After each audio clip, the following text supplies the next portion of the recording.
Brian, you lead. Go, go, go, go, go. Thousands of international volunteers have gone to fight in Ukraine. Here, the son of a Conservative MP, former Marine Ben Grant and his unit attack a Russian troop carrier north of Kharkiv. Go! Shoot it down! Go, go!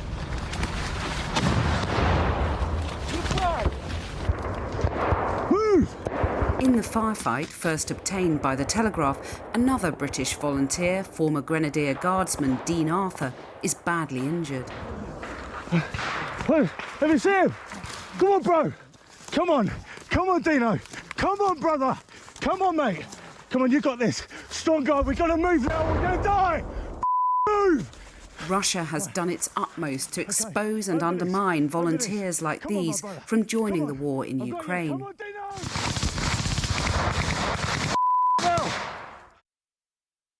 This list was posted on a pro-Russian social media feed at the end of April. It claims to catalogue foreign mercenaries from across the world accused by Kremlin sympathisers of fighting in Ukraine. It names 100 British citizens using their full names and passport numbers. The pro-Russian Telegram channel Rybar claims the list came from here, the office of the governor of the southern Ukrainian town of Mykolaiv, which was heavily bombed by the Russians. Remember, back on April 5th, we said that there were less than 700 people there. Now you know their names, dates of birth and ID numbers. We've analysed the 100 British citizens named in the list and spoken to many of them. Again and again, we didn't find fighters, but aid workers and volunteers. This is my first recording from Ukraine. Today is Friday, 4th of March. It's early morning in Lviv, in western Ukraine, where I am now. Taras Chaban is one of those named. He's a British citizen of Ukrainian origin. After the war started, he headed out to deliver supplies. What they needed is drivers who had foreign passports, non-Ukrainian passports, who could pick up aid from England, from Europe, and take it across the border into Ukraine. When you discovered you were on this list, what did you feel? I felt very surprised to start with. It was a very surprising phone call I received from one of your colleagues about this list. And that was the first time you knew? It's the first time I heard about this. And then, of course, I went online and searched for it and found it. I think I can guess where it comes from. It probably comes from me crossing the border and my passport being recorded there, because it's my name, my real date of birth and my real passport number. But I'm still puzzled why this list is there and what's the purpose of it. And did you ever consider fighting? Would you ever consider that? I haven't considered that. If I ever consider this in the future, this would be definitely with proper training. I'm not a fighter, I'm not a military man. Another name on the list is Harley Whitehead. His Ukrainian partner is from Donetsk, and Harley himself has travelled widely in the country. When the invasion kicked off, my instinct was to obviously set something up and make our way over there and see what we can do in terms of getting that aid to people. Harley had no idea he was on the Russian list until he was contacted by a journalist.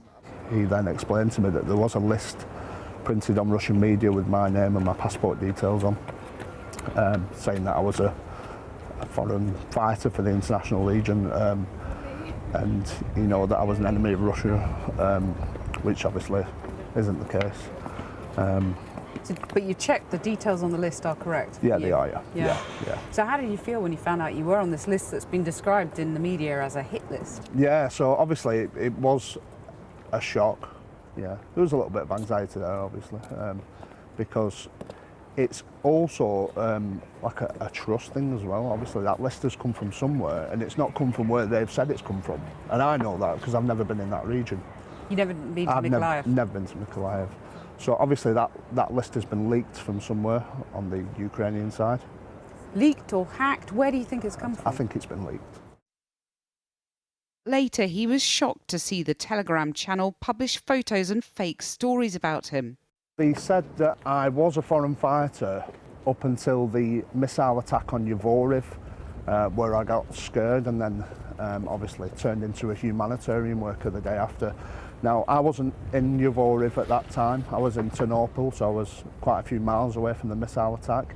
But obviously my work has always been humanitarian in Ukraine, even before that, and I can prove that as well. So yeah, that's completely false. What is the impact of your name being on this list? Obviously now, for me going back to Ukraine, I don't know who I can trust. I don't know if I'm going to get sold out by somebody. I don't know what side people are on, which is always in your mind anyway, but even more so now. Obviously now my passport number and everything's on that list. Ben Atkin, who was just 18 when he volunteered, was also on the list. I was surprised when I got a call saying my name was on there.